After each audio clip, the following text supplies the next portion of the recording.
पोटच्या मुलाने प्रॉपर्टीच्या कारणास्तव वडिलांना घराबाहेर काढल्याची घटना नगरमध्ये घडली आहे. 65 वर्षीय वृद्ध उद्योजकाविरुद्ध त्यानं खोटी तक्रार केली आणि वासुदेव नवलानी यांना त्यांनी घराबाहेर काढलं.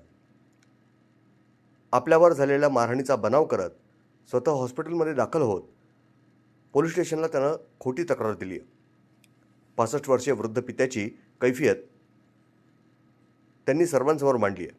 नवलानी बोलतो की मला मनोज नवलानी यांनी लई 8 दिवसापासून माझे सून युक्ता नवलानी यांनी एवढा त्रास दिला आहे.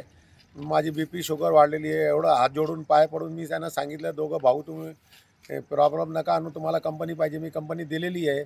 तरी ते मला लई त्रास देऊन राहिले. मी पोलीस SP ऑफिसमध्ये त्यांना त्यांच्या नावाने अर्ज दिलेला आहे.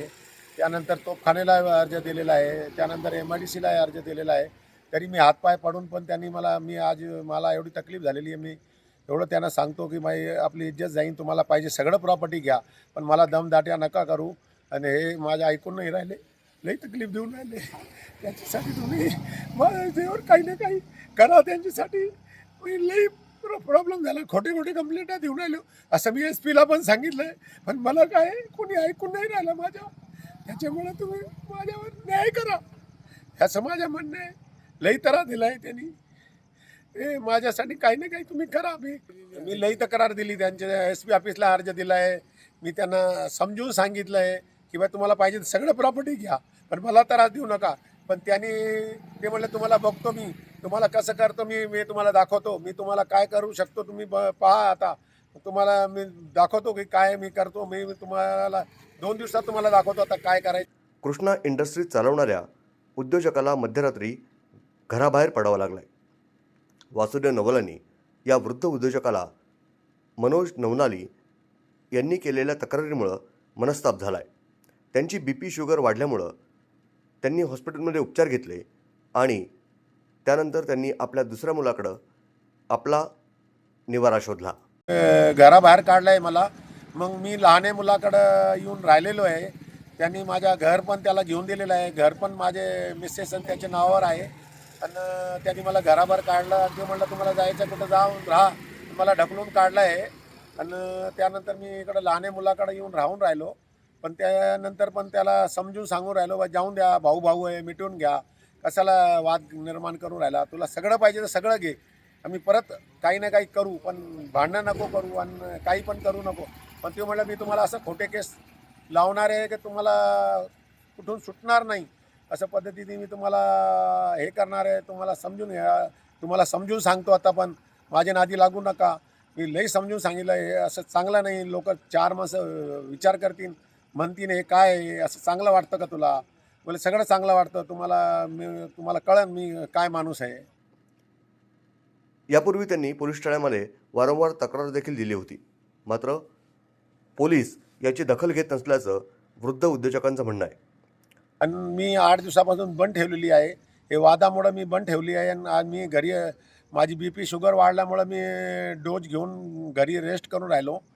मी म्हटलं त्यांना हे चांगलं नाही आहे, तर तरी फोन करून सांगून राहिलो. तरी ते म्हणतात मी तुला बघणार आहे, तू सगळं लहाने मुलाला देणार आहे, नाही तर तुम्ही घेणार आहे, मी बघतो तुम्ही कसं देणार आहे, कसं घेणार आहे, तर मी तुम्हाला सोडणार नाही. हे असं दम देऊन त्यांनी लोक पाठवून दम देऊन फोन करून मला दम देऊन राहिले. एक YouTubeवर मी पाहिलं की माझ्या नावाने त्यांनी असं दाखवलं की मला याने पाठवलं आहे, काही पोरं पाठवले आणि मारहाण केलं आहे. मी कशाला पाठीन माझ्या पोराला, मी कशाला मारहाण करेन? मी जेव्हा सगळं कंपनी देऊन राहिला, काही वादच नाही माझ्यातर्फे, मी कशाला मारीन आणि मी कशाला माणसं पाठवीन? मी तर म्हणतो आता पण तू घेऊन जा चाबी आणि माझ्याकडून नीट राहा, जाऊन कंपनी धंदा करा. आणि मी त्याला सगळं करून दिलेलं आहे. सगळं कंपनी मी फाउंडर मी आहे, मी उभी केलेली आहे.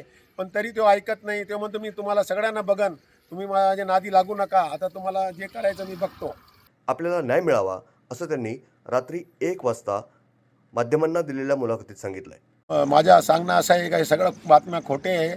आणि काही तो मला म्हणजे खोटे बातम्या करून ते म्हणले तुम्हाला असं ब्लॅकमेल करू का, तुम्हाला तुरुंगात बसवीन मी आणि तुम्हाला कळन मग मी काय जिनस आहे काय आहे. तर मी हात विनंती जोडून करून सांगतो SP ऑफिस, जे काय माझे वरचे अधिकारी असत, की मला यांच्याकडून लई जीवाचा धोका आहे. हे मला तुम्ही काही ना काही मला न्याय मिळावा. आणि मी सिनियर सिटीजन आहे, मला साथ मिळावा, शासनाचा साथ मिळावा.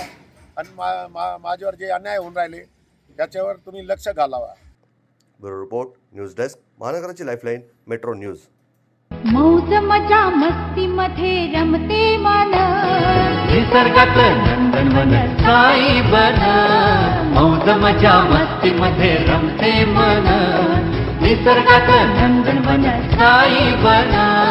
साई बन सुटेचा आनंद लुटू झाडी हिरवीगार, प्राणी पक्षी कारंजे धबधब्याची धार. ला ला ला ला ला ला ला ला ला ला ला ला ला ला ला. निसर्गातलं नंदनवन साई बन. साई बन टेन्शन पासून राहू दूर, आनंद घेऊ पुरेपूर. अल्पावधीत लोकप्रिय झालेलं पर्यटन स्थळ साई बन.